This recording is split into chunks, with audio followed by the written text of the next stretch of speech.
let's assign the drums. Let's keep the drums on the main out, and the program labels it stereo out. So getting the names of everything clear. See, this is how the program names the bus. This is how the device that's using it names itself. It's confusing. Stuff like this really throws people off. But you see how it's using it says the Mo2 device. That's see. Anyway, so since I believe this track is the bass drum, let's move it to the top. See, the guitars are up here, 3 guitars. And I soloed it, so let's listen to it. That's not it. That sounds like the snare, doesn't it? Yeah. Okay. Here's another track with pulses in it. And oh, it's 37. It is lower. So this is the bass drum. Okay. So there. That's the bass drum. Right?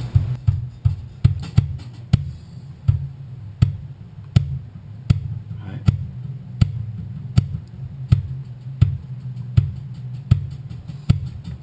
I'm using a really good microphone. It's a bass drum microphone. And it actually, when you tap the microphone, it actually sounds like a bass drum because it does that thum thum thum. So it's designed. It has a real large dynamic membrane. But there's stuff there we don't want. So see these are tabs. So we can adjust the EQ a little bit.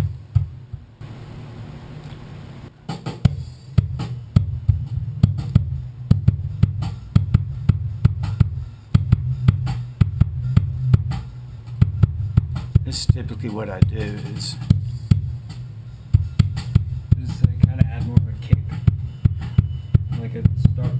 Just make it a little, give it a little more presence, but eliminate some of the highs that it's picking up because there's some drums are so loud. So move the highs down a little bit. Don't want to EQ it too much because it begins to sound artificial. So click back, listen to it some more.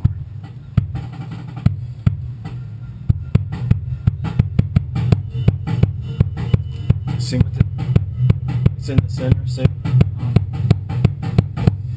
Okay. So you can even hear the guitars a little bit. But we still want some of the snap, though. But we don't want the cymbals coming through too loud. Okay.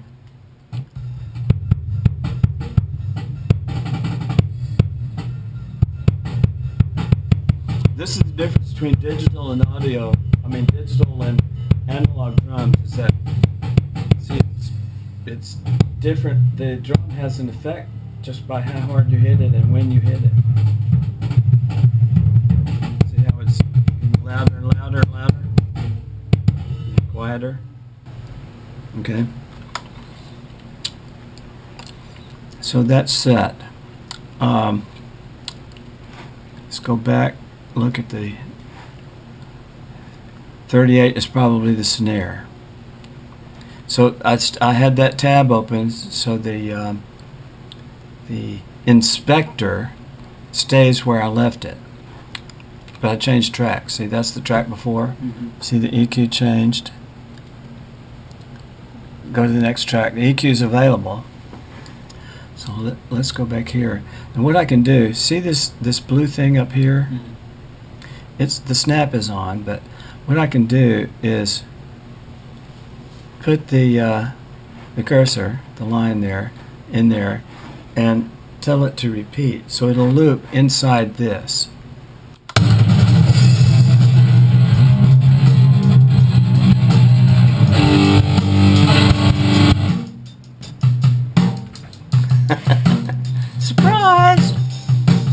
See? I can even zoom in. This is a trick. If you really want to get something tweaked in that's causing you difficulty, so you can tell that the program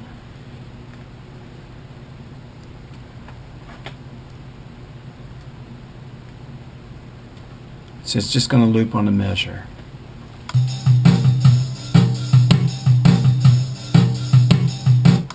Let's turn the snap off so we can choose very close what we want.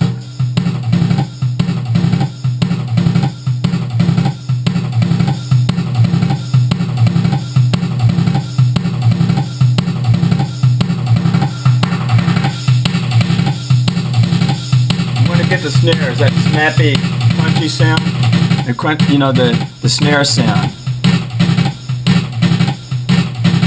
but without it sounding filtered.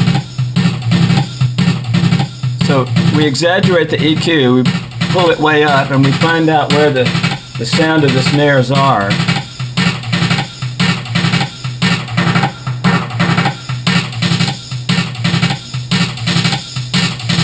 Right there, right? And we lower it a little bit. Okay. So let's take some of the lows out so it's not picking up other stuff.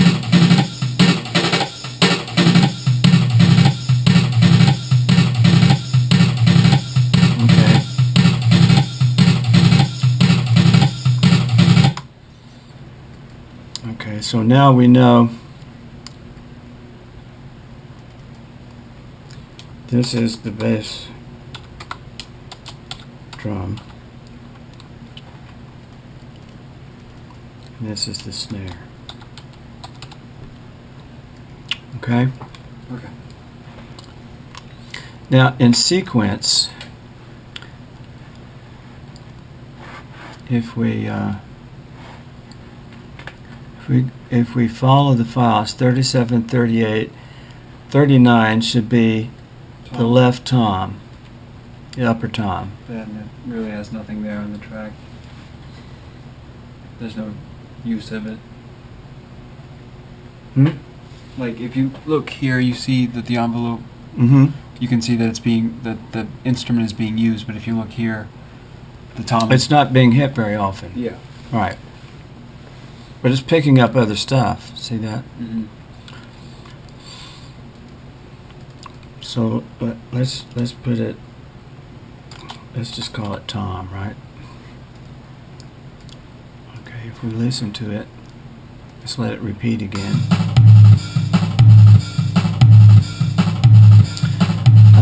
We want to take out some of those highs.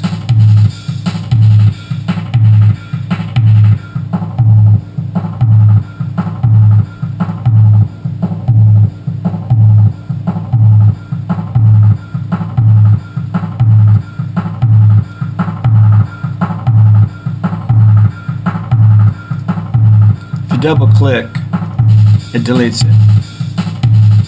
So by clicking up top, you get the last, the descending highs.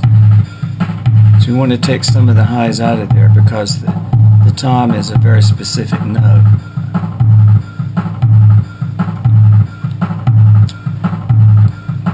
Okay. And that's 39, so 40 is probably the floor tom. What do you think?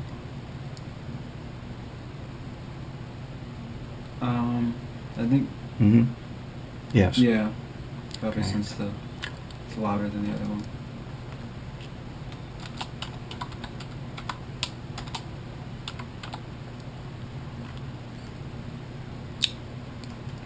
Okay.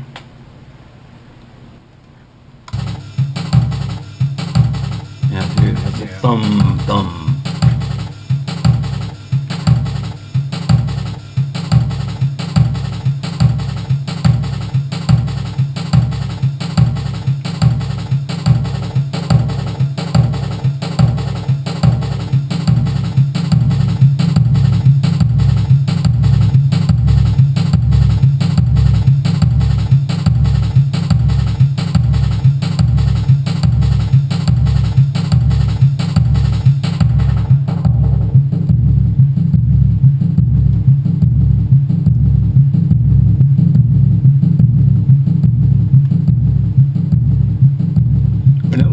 too exaggerated. So we just want to take out the effects of some of the other instruments. So we don't need any of that. What we want is that right there. Okay.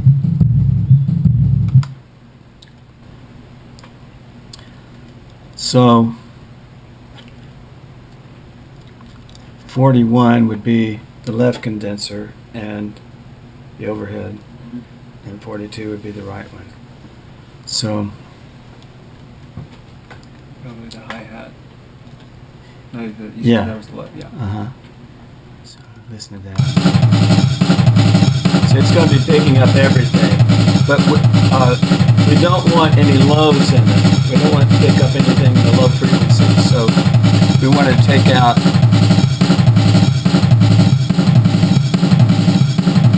the lows without affecting what it's picking up. Same way with this.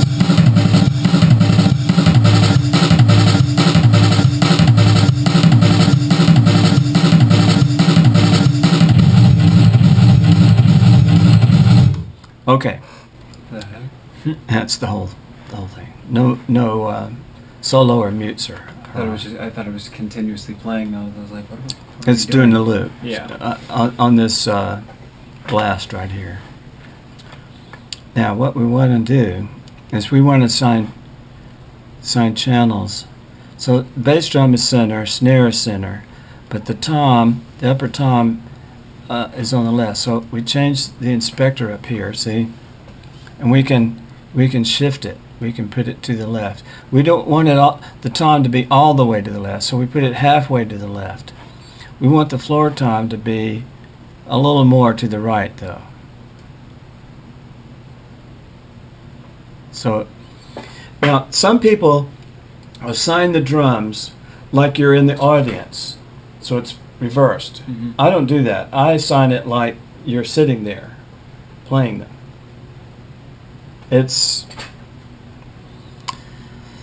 I guess it's a preference, but I want it to sound like you're playing them. So, everything is sort of in a spatial array like you're there. So I put the floor tom sort of 2/3 to the right. But the condensers I put all the way over. Wait, what? That's wrong. That's the amplitude. So I put them all the way over. Left and right. Okay. So if we just listen to the drums.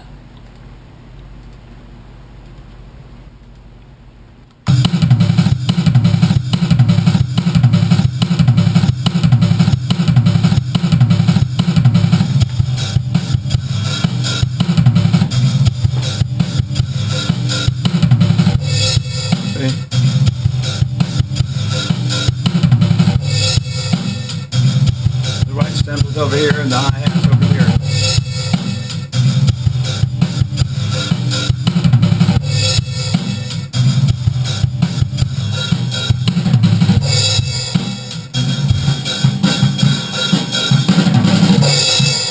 It's backward. I think I reversed the connections.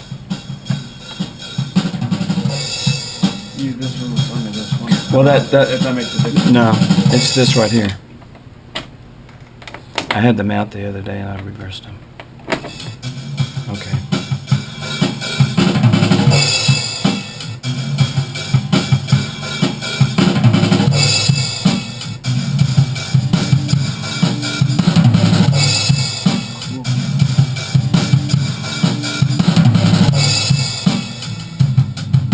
Here.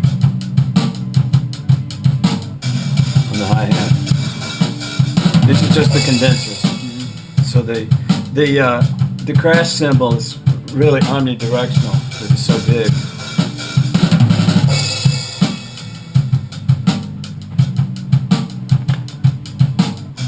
There's a crash cymbal on the left and the right. The big one's on the right. It's hitting the little one on the left. Okay, let's see if we can find a little part where there's just where he's hitting right. hitting the one on the right here. See? Okay? Okay. Space and time. It's all about space and time. I feel like Carl Sagan. Okay. Now, this is where the scrubbing starts. But, and you see, the overheads, I recorded them a little too hot.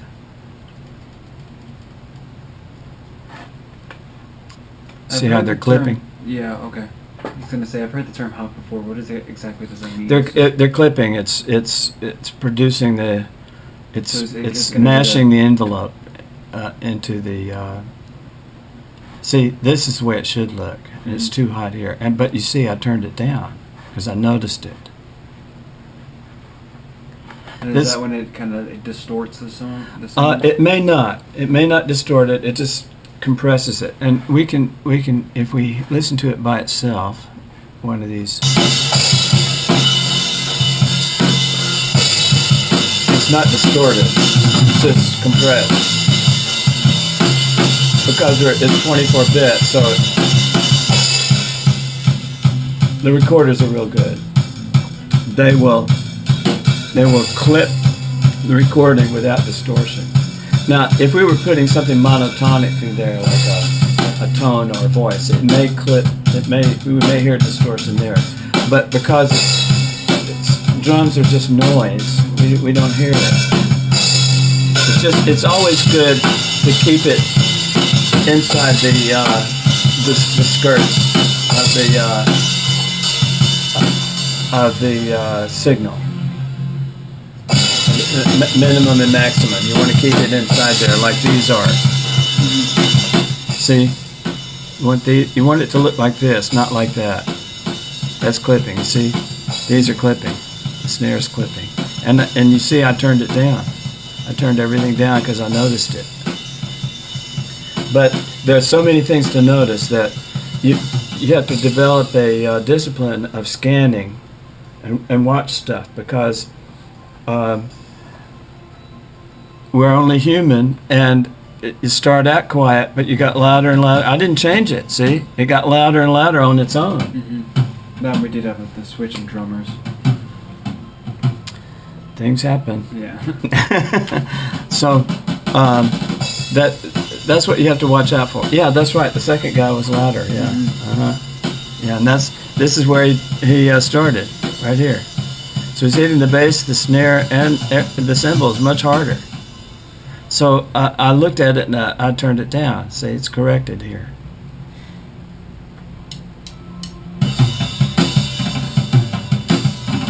And he needs to practice. Practice, practice, practice. Okay, let's identify the bass guitar. I assume it's the last one. No? No? It's the first one. I can tell you beforehand, the bass guitar is the most trouble. And if the bass guitar is messed up, everything's messed up. Nothing sounds good if the bass guitar doesn't sound good. Mm-hmm. It's the fundamental. His timing and his choice of notes determines the feel of the entire song. And if he's not providing a good rhythm with the drummer, the song sucks. So what you want to be able to do is to correct things. That's what I talked about, scrubbing. But we want to do stuff to the bass guitar since we're using there's a pickup, there's an amplifier, there's a microphone. So there are three analog steps going on. So the signal from the guitar, which is analog, is going into a tube amp, into a speaker, analog again, and being picked up by a microphone, analog again. So ding, ding, ding. There are three things that can be bad going on there. So when you have analog stuff going on, unless you check everything, You can record the mistakes that or whatever is wrong with the equipment, which is a mistake. So you made a mistake and you recorded it. So if you recorded a mistake, it has nothing to do with what he's playing. See, so it's important to that's why I said, hit the drums, hit it like you mean it, So you want to hear everything and make sure that it sounds, just each one sounds the way it's supposed to. And typically, things won't change through the gig unless you have people that like to smash stuff, and that will get you evicted. Okay, so let's listen to the guitar. So he started out, I turned it up a little bit, and you can see he's not changing the volume of his guitar all the way through. It's basically pretty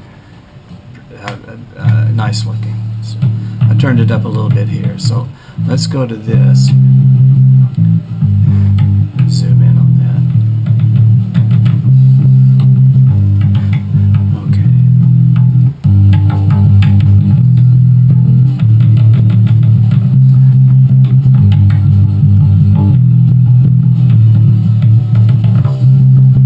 So the microphone's picking up the guitars a little bit, but that's okay. It's, unless we have total isolation. This is the problem with doing vocals on a live stage, is the vocal picks up the entire band and the voice. Because the voice is not as loud as the guitars. And I can tell you that musicians typically are airheads. They don't understand what they're doing. When you're trying to reproduce what they're playing to an audience through a PA, and there's a guy engineering, and the band keeps saying, "Turn up the monitors, turn up the, we can't hear." The answer to that is turn down your amps. Don't play as loud. Because if you keep turning up the monitor, the band keeps turning up. You have to turn up the monitor. Band is louder. Monitor. So it's a vicious cycle. And eventually you get to a level where you can't turn up the monitor any louder because it'll feed back. That's when you have to turn down the instruments. But by then, the band is used to playing loud, and turning down is a letdown for them. So the idea is not to play loud in the first place, because it sounds just as good this volume as it does loud. Right? Mm-hmm. And if you have a PA, the band doesn't have to be loud. So a good band plays to the PA, not to their instruments. That's why you see in really big productions, everybody's wearing wireless earphones. Mm-hmm. They're not even playing to their instruments. They're playing to what they're hearing in a monitor mix. Okay? That's just stage etiquette. A professional band will not keep asking to turn up the monitor. The voice of God comes through the monitor. Turn down your amps. Of course, that's where the difference between a country bumpkin and a professional is determined. When the professionals won't turn up their amps, the bumpkins will keep turning it up because they're inexperienced. They don't understand that turning up the monitor is bad. Turn down your equipment to hear the monitor.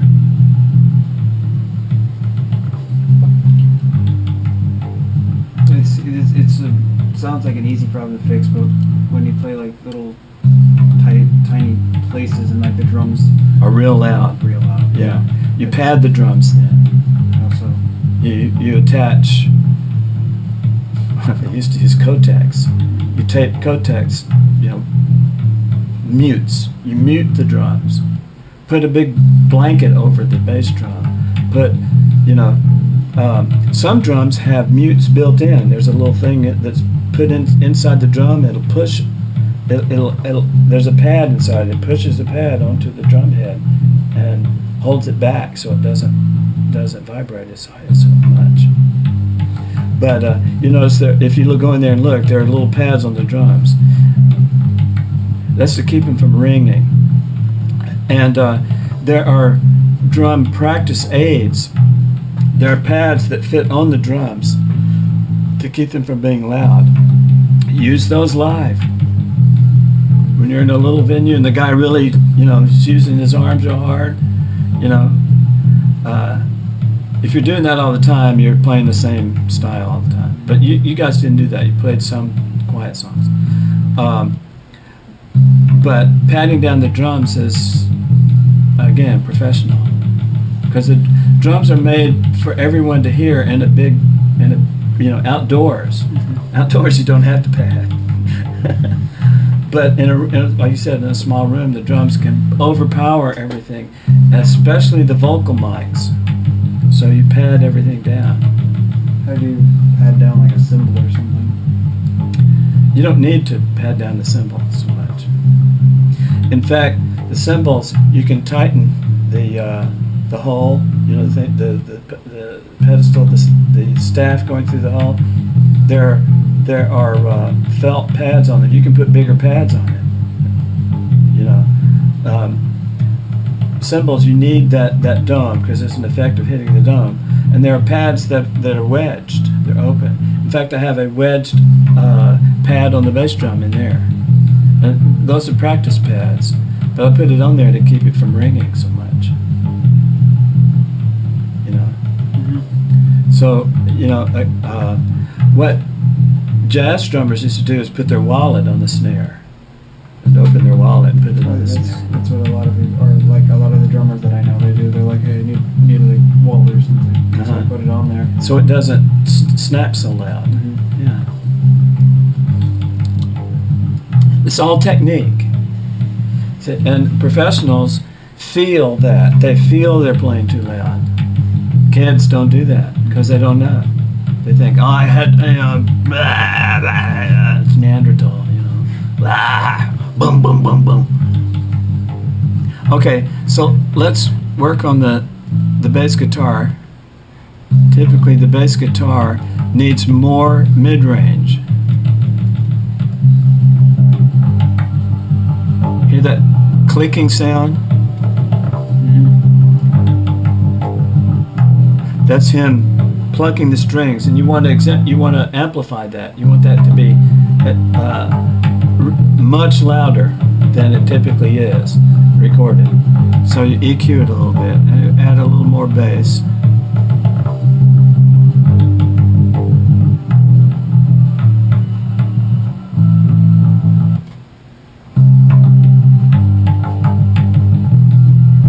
And let's cut down some of the highs.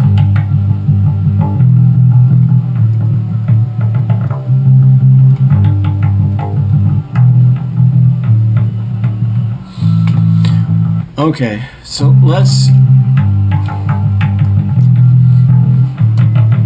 you see how starting out I didn't have the bass turned up loud enough. Mm-hmm. So what we can do, double click on the track and the program opens the sample editor. Mm-hmm. So we're able to edit the sound. See, the cursor is here, right here inside the loop. So let's zoom in on it. I mean, you can see that this is not turned up loud enough. So you see the I-beam. It's a little hard to see in the blue. So we take the I-beam and we select what we want to affect. And it's very precise. If we zoom in on it, let's put the cursor right here. If we zoom in on it, we can see individual vibrations. We can actually correct clicks and pops in there if we want to. And see this right here? Mm-hmm. Snap to zero crossing. It'll snap to the zero crossing right there. So if you correct clicks and pops at zero crossings, the pops and the clicks go away because you're correcting from 0 to 0.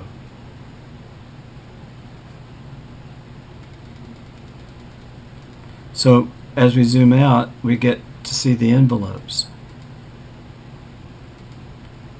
See? Okay, we've selected this part right here.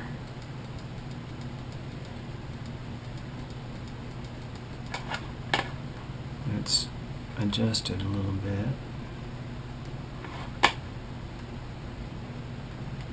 Okay. So the part that's low, we just tell it to normalize. Ding. All right. Okay. Now, there's still parts that are low, but this is not part of the song. You're just warming up. I just turned it on. If we listen to this, let's go to where that peak is. See, he pulled the string real hard, and it's keeping the rest of it from gaining more amplitude through normalization. So we can zoom in on it like that. Right? There's that single vibration right there. We can select it. See, it's going 0 to 0, right? Okay. And we can go Alt-G, which is gain. We can boost it or cut it. See, gain right here, gain. So we can cut it down. Also, you should know 3 dB is the level of perception. Typically, 3 dB up is, you can tell it's gotten louder. Anything less than that, you really can't tell much. But most people can a little bit. It adds 2 dB. You can increase something 2 dB, and it balances it with something else that's noisy. But 3 dB, you hear it go up in volume. So what we want to do is we want to cut it down, and we want to make this peak sort of similar to the level of those peaks. So let's cut it down. That means that that part that we want to normalize can now be boosted 3 dB, because the peak that kept, which determined the peak in any normalization selection, is as loud as anything is going to get in the normalization selection. So if we go back, zoom out like we were before, and we notice this part right here where we were, it's not quite as loud as all that. So we select this again, zoom in here, make sure that we're in the right spot. Right, see, there's silence right there.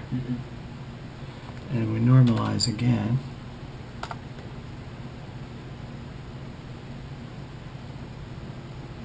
See, it all jumped up 3 dB.